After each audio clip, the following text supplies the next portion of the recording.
అనగనగా పార్వతీపురం అనే గ్రామంలో వరదరాజు అనే ఒక భూస్వామి ఉండేవాడు. అతనికి ఒక్కగానొక్క కూతురు పేరు లక్ష్మి.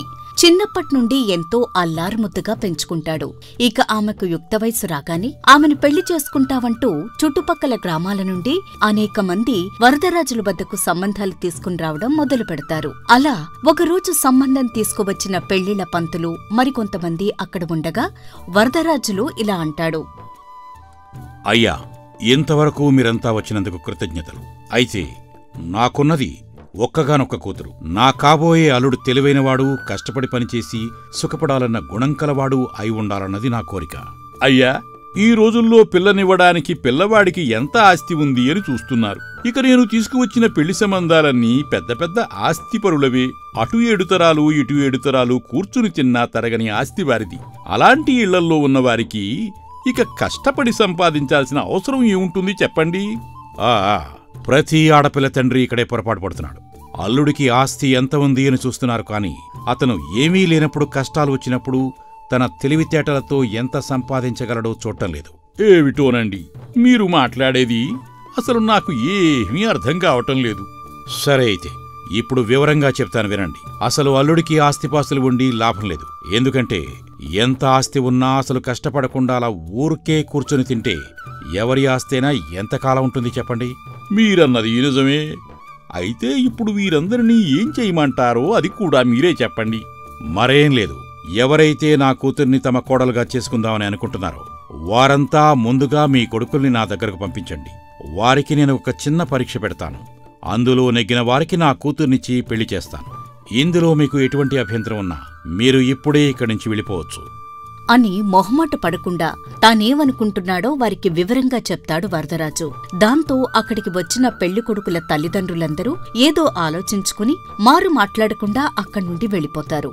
అది జరిగిన కొన్ని రోజుల తర్వాత ఒక 3 యువకులు వరదరాజు వద్దకు వస్తారు. వాళ్ళు ముగ్గురు దాదాపు ఒకే వయసు వాళ్ళు. చూడటానికి తెలివితేటలు, మంచి మర్యాద తెలిసిన వాళ్లలాగానే ఉంటారు. అప్పుడు వారిలో ఒకడు ఇలా అంటాడు. అయ్యా, నా పేరు కోదండం. వీళ్ళిద్దరూ గురునాథం, ఆనందం.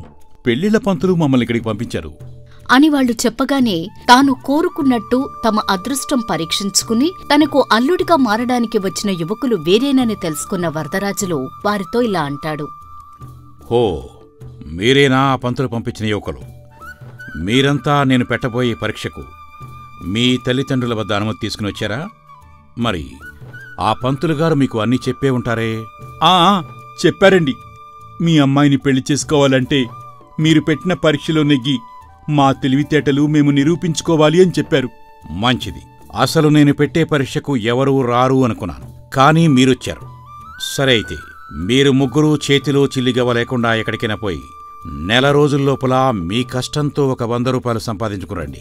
ఆ తరువాత మీలో ఎవరికి నా కుమార్తెనివ్వాలో నేను నిర్ణయిస్తాను అని అంటాడు వరదరాజులు. దానికి ఆ 3 యువకులు అంగీకరించి అతను చెప్పినట్టే చేతిలో చిల్లిగవ్వ కూడా లేకుండా వెంటనే తలో దిక్కుకు బయలుదేరతారు. వారిలో కోదండపాణి అనేవాడు తూర్పుగా ప్రయాణమై ఒక చిట్టడివి గుండా పోతుండగా కాలిపాట ప్రక్కన పిల్లలెవరో పారేసుకున్న ఒక చిన్న కొయ్యదేవత బొమ్మ కనపడుతుంది. దాన్ని చూసి తన మనసులో ఇలా అనుకుంటాడు. ఏంటిది? ఏదో దేవత బొమ్మలా ఉందే. ఏదో ఉపాయం తట్టినవాడిలా ఇలా అనుకుంటాడు. ఇక ఈ కొయ్య బొమ్మే నన్ను కాపాడుతుంది. అలాగే నేను ఈ పోటీలో గెలుపొందే విధంగా చేస్తుంది. నేను ఈ కొయ్య బొమ్మను ఇక నిజమైన దేవతగా మార్చేస్తాను అని అనుకుని వెంటనే తానొక బైరాగిలా వేషం వేసుకుని ఆ కొయ్య బొమ్మతో పాటు ఆ అడవి దగ్గరలోనే ఉన్న ఒక గ్రామం చేరుకుని ఆ బొమ్మకు ఇంత కుంకుమ, పసుపు పూసి దాన్ని ముందు పెట్టుకుని అక్కడే ఉన్న చెరువు పక్కన ఉన్న రావి చెట్టు కింద కూర్చుని ఏదో మంత్రాలు చదవడం మొదలు పెడతాడు. అది చూసి ఆ చెరువుకు వచ్చిపోయే జనంలో కొంతమంది అతన్ని గురించి ఇలా మాట్లాడుకోవడం మొదలు పెడతారు. అదిగదిగో ఆ సోమవారం చూసారా? అతను కాశీ నుండి వచ్చారంట. ఆయన వద్ద ఎన్నో మహిమలున్నాయంట. పదండి, అతనికి నమస్కరించి మనం ఏమైనా కోరుకుంటే ఎలాంటి కోరికైనా నెరవేరుతుందంట అని వాళ్లతో పాటు చాలా మంది అతన్ని దర్శించుకోవడానికి కోదండపాణి వద్దకు వచ్చి తమ కోరికలు నెరవేర్చాలని అతన్ని వేడుకుంటూ ఉంటారు. అప్పుడు కోదండపాణి వారందరికీ తన వద్ద ఉన్న విగ్రహాన్ని చూపించి ఇలా అంటాడు. తప్పకుండా మీ కోరికలన్నీ నెరవేరుతాయి. అయితే అంతకంటే ముందు ఇదిగో ఈ విగ్రహం చూసారా? ఇది కాశీ దగ్గర గంగానదిలో మా గురువుగారికి దొరికిన గంగామాత విగ్రహం. ఆయన ఆజ్ఞ ప్రకారం దీన్ని ఈ చెరువుగట్టు మీద ప్రతిష్ఠింపజేయడానికి నేనొచ్చాను. దీనికి భక్తితో పూజా పునస్కారాలు చేస్తే తగిన సమయంలో వర్షాలు కురిసి ఈ ప్రాంతమంతా సుభిక్షమవుతుంది. అలాగే మీరు కోరుకున్న కోరికలన్నీ కూడా వెంటనే నెరవేర్తాయి అని వారితో అంటాడు కోదండపాణి. దాంతో అతను చెప్పిన దాన్ని నమ్మినవాళ్లు ఆ విగ్రహానికి అరటిపళ్ళు, కొబ్బరికాయలు నైవేద్యం పెడుతూ ఉంటారు. కొందరు భక్తులు కలిసి చిన్న హుండీ ఒకటి తెచ్చి అందులో చిల్లర డబ్బులు వేసేవారు. మరికొందరు ఒక దీపం, దానికి అవసరమైన నూనె ఇచ్చి వెళ్లేవారు. వారం తిరక్కముందే కోదండపాణి తెచ్చిన ఆ కొయ్యబొమ్మ నిజంగానే మహిమగల గంగామాతగా ప్రసిద్ధి పొందుతుంది. అప్పుడు కోదండపాణి వారితో ఇలా అంటాడు. భక్తులారా, మీరు ఇచ్చే కానుకలతో ఈ హుండీ నిండసాగింది. ఇక నేను త్వరలోనే మీరు చేసిన సాయంతో ఇక్కడ గంగామాత గుడి కట్టిస్తాను. కాబట్టి మరింత ఎక్కువగా కానుకలు సమర్పించాలని భక్తుల్ని కోరుతున్నాను అని వారితో చెబుతాడు. ఇక అతను ప్రతిరోజు రాత్రివేళ హుండీలో ఉన్న డబ్బు లెక్కపెట్టి ఆ మొత్తాన్ని వేరే చోట దాచటం మొదలు పెడతాడు. ఇంతలో అతని వద్ద శిష్యులుగా చేరిన 2 యువకులతో ఇలా అంటాడు. శిష్యులారా, నిన్ననే నాకు హిమాలయాల్లో ఉన్న మా గురువుగారి వద్ద నుండి పిలుపొచ్చింది. త్వరలోనే నేను బయలుదేరి వెళ్ళాలి. కాబట్టి ఇక నుండి ఈ అమ్మవారిని సంరక్షించాల్సిన బాధ్యతంతా మీదే. ఈ హుండీలో వచ్చే ఆదాయాన్ని కనిపెట్టుకుని ఉండి కొత్త గుడికి కావలసిన ఆదాయం సమకూరగానే మీరే దగ్గరుండి ఈ గుడి నిర్మాణ బాధ్యతలు చూసుకోండి అని తన శిష్యులకు చెప్పి అలా మరికొద్ది రోజుల పాటు అక్కడే ఉండి హుండీలో పడే భక్తుల కానుకలను తన శిష్యుల పరం చేస్తూ గంగామాత గుడి కట్టించే బాధ్యత వారికి అప్పచెప్పి వరదరాజులు విధించిన గడువు దగ్గర పడడంతో తాను దాచిన చోటు నుండి తనకు కావలసిన 100 రూపాయలు మాత్రం తీసుకుని వరదరాజుల వద్దకు బయలుదేరతాడు కోదండపాణి. ఇదిలా ఉండగా మరోవైపు పడమర వైపు వెళ్లిన 2వ యువకుడు ఆనందుడు ఆ గడువు లోపల 100 రూపాయలు సంపాదించటం మాట అటుంచి ఏ పూటకా పూట ఆకలి తీర్చుకోవడమే పెద్ద సమస్య తన మనస్సులో ఇలా అనుకుంటాడు. ఏంటి నాకీ దుస్థితి? మా ఇంట్లో రాజభోగాలు అనుభవించి నేను పెళ్లి కోసం నేడు ఇలా వీధిన పడి ఆకలికి అలమటిస్తున్నాను. అలా అని ఎవరి దగ్గరికైనా వెళ్లి అన్నం పెట్టమని అడిగితే నా ఆత్మాభిమానం నాకు అడ్డొస్తుంది. పోనీ ఎవరినైనా మోసం చేసి సంపాదిద్దామంటే అంత ధైర్యం కూడా నాకు లేదు.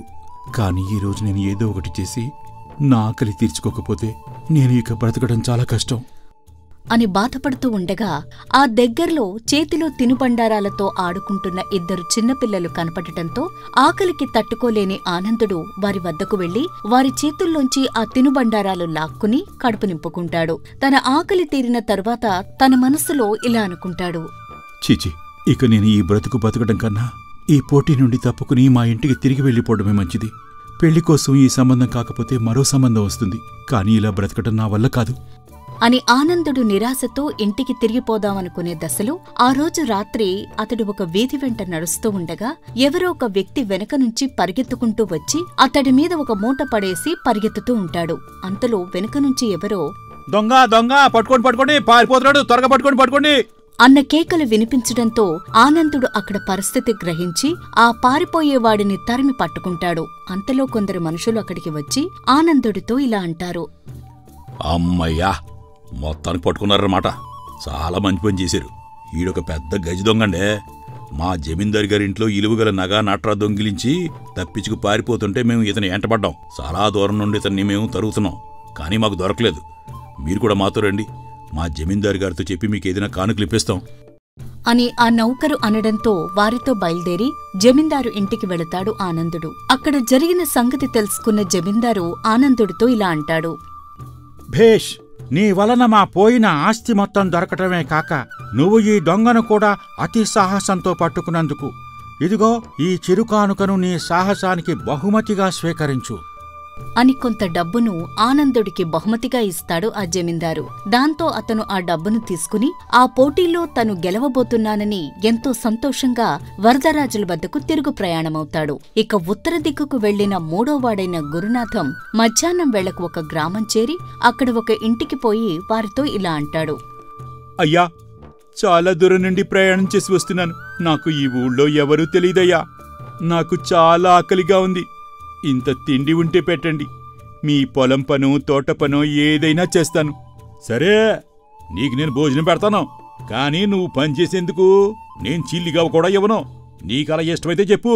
అలాగేనయ్యా, నాకు సంపాదన కన్నా ఆకలి తీర్చుకోవడం ముఖ్యం. కాబట్టి మీరు నా ఆకలి తీరిస్తే మీరు ఏ పని చేయమంటే అది చేస్తాను అని అంటాడు గురునాథం. దాంతో ఆ ఇంటి యజమాని అతడికి భోజనం పెట్టించి ఆ సాయంత్రం తనతో పాటు పొలానికి తీసుకువెళతాడు. గురునాథానికి ఒళ్ళుంచి కష్టించే తత్వం కావడంతో అతను ఏమి చెప్పినా కాదనకుండా బాగా కష్టపడి పనిచేశాడు. దాంతో ఆ రాత్రి కూడా ఆ ఇంటినే అతడికి భోజనం దొరుకుతుంది. అలా మరుసటి రోజు కూడా గడుస్తుంది. దాంతో గురునాథం తన మనసులో ఇలా అనుకుంటాడు. ఏంటి, కష్టపడి పనిచేస్తే డబ్బులు సంపాదించవచ్చు అని అంటారు. కానీ ఇక్కడ నేను ఎంత కష్టపడినా నా ఆకలి తీరుతోంది, కానీ నాకు నయా పైసా రావటం లేదు. నేను మా ఇంట్లో ఉన్నంతకాలం నాకు ఎన్నడూ ఈ ఆకలి బాధ తెలియదు. కానీ నేడు ఒక్క పూట ముద్ద కోసం నేను ఇంత కష్టపడాల్సి వస్తుంది. లేదు, నేను ఈ పోటీలో గెలవాలి అంటే తప్పకుండా ఆ 100 రూపాయలు సంపాదించాల్సిందే అని అనుకుని మరుసటి రోజు తెల్లవారుతూనే అతడు అక్కడి నుండి బయలుదేరి మరో గ్రామానికి వెళతాడు. అక్కడ అతడికి ఒక చెట్టు కింద 4-5 మనుషులు గొడవ పడటం కనిపిస్తుంది. గురునాథం వాళ్ళ దగ్గరికి పోయి ఇలా అంటాడు. మీకు అభ్యంతరం లేకపోతే మీ తగువుకు కారణం ఏంటో నేను తెలుసుకోవచ్చా? మరేం లేదు బాబా, నా పేరు సారయ్య అండి. నేను శుభకార్యాలకు వంటలు చేస్తా ఉంటాను. వీళ్ళంతా నా సహాయకులు. అయితే నేడు వెళ్లాల్సిన పనికి నాకు సాయంగా వస్తానన్నవారు హఠాత్తుగా రానని చెప్పడంతో ఇప్పుడు మాకు సాయపడ్డానికి కావలసినంతమంది మనుషులు లేరు.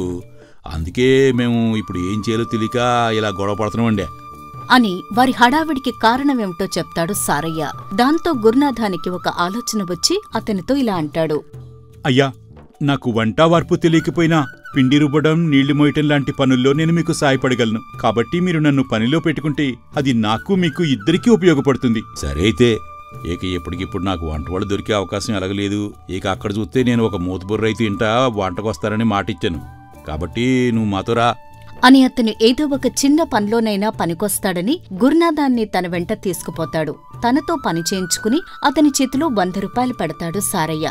ఇక ఆ డబ్బుతో ఆనందుడు వరదరాజు ఇంటికి బయలుదేరతాడు. అలా ఆ 3 యువకులు వరదరాజు ఇంటికి వచ్చి అతని చేతిలో 100 రూపాయలు పెడతారు. అది చూసి వరదరాజులు ఇలా అంటాడు. మీరందరూ తిరిగి రావడం నాకెంతో సంతోషంగా ఉంది. అయితే అసలు మీరు ఈ డబ్బులు ఎలా సంపాదించారో కాస్త వివరంగా చెప్పండి అని అడగడంతో ముందుగా కోదండపాణి ఇలా అంటాడు. నేను చాలా తెలివిగా మనుషుల మూఢ విశ్వాసాలను ఆసరాగా తీసుకుని ఓ కపట నాటకం ఆడి ఈ 100 రూపాయలు సంపాదించాను అంటూ కోదండపాణి దారిలో తనకు దొరికిన కొయ్యబొమ్మ గురించి, ఆ తర్వాత తాను చేసిన పనుల గురించి వరదరాజుకు చెబుతాడు. అంతా విన్న వరదరాజు రెండో యువకుడు ఆనందుడితో ఇలా అంటాడు. ఇక చెప్పయ్యా, నువ్వెలా ఈ డబ్బు సంపాదించావు? నేను ఒక అదృష్ట జాతకుణ్ణి. నేను పెద్దగా ఏం కష్టపడలేదు అంటూ ఆనందుడు తాను దొంగను పట్టుకోవటం, జమీందారు మెచ్చి 100 రూపాయలు ఇవ్వటం గురించి చెప్తాడు. అప్పుడు వరదరాజు గురునాథం వైపు తిరిగి ఇలా అంటాడు. ఇక నీ సంగతి ఏమిటయ్యా? నువ్వెలా సంపాదించావు ఈ డబ్బు? నేను ఈ మోసాలు అదృష్టం వల్ల కాకుండా కష్టపడి పనిచేసి ఈ 100 రూపాయలు సంపాదించాను అంటూ గురునాథం తాను చేసిన కూలి గురించి వరదరాజుకు చెబుతాడు. 3 మాటలు విన్న వరదరాజు ఇలా అంటాడు. సరే, ఇప్పుడు నా నిర్ణయం చెప్తాను వినండి. ఈ కోదండపాణి తెలివితేటలు గలవాడే కాని వాటిని మోసపూరితంగా ఉపయోగించే తత్వం అతడిది. ఇక ఆనందుడు కేవలం అదృష్టాన్ని నమ్ముకుని కూర్చునే మనిషి. ఇకపోతే గురునాథం కష్టించి పనిచేసి ప్రతిఫలం ఆశించే స్వభావం కలవాడు. కాబట్టి నా కూతుర్ని ఈ గురునాథానికే ఇచ్చి వివాహం చేస్తాను. మీ ఇద్దరూ తిరిగెళ్లొచ్చు అని చెప్పడంతో మోసపూరితంగా ఆ 100 రూపాయలు సంపాదించిన కోదండపాణి, అదృష్టంతో సంపాదించిన ఆనందుడు అక్కడ్నుండి నిరాశగా వెనుతిరుగుతారు. ఇక కష్టపడి ఆ డబ్బు సంపాదించిన గురునాథానికి తన కుమార్తెనిచ్చి వివాహం చేసి తన ఇంటికి సరి అయిన అల్లుణ్ణి తెచ్చుకుంటాడు వరదరాజులు. ఈ కథ మీకు నచ్చితే లైక్ చేయండి, షేర్ చేయండి. మరిన్ని కొత్త కథల కోసం మా న్యూ స్టోరీస్ బుక్ తెలుగు ఛానల్ని సబ్స్క్రైబ్ చేయండి.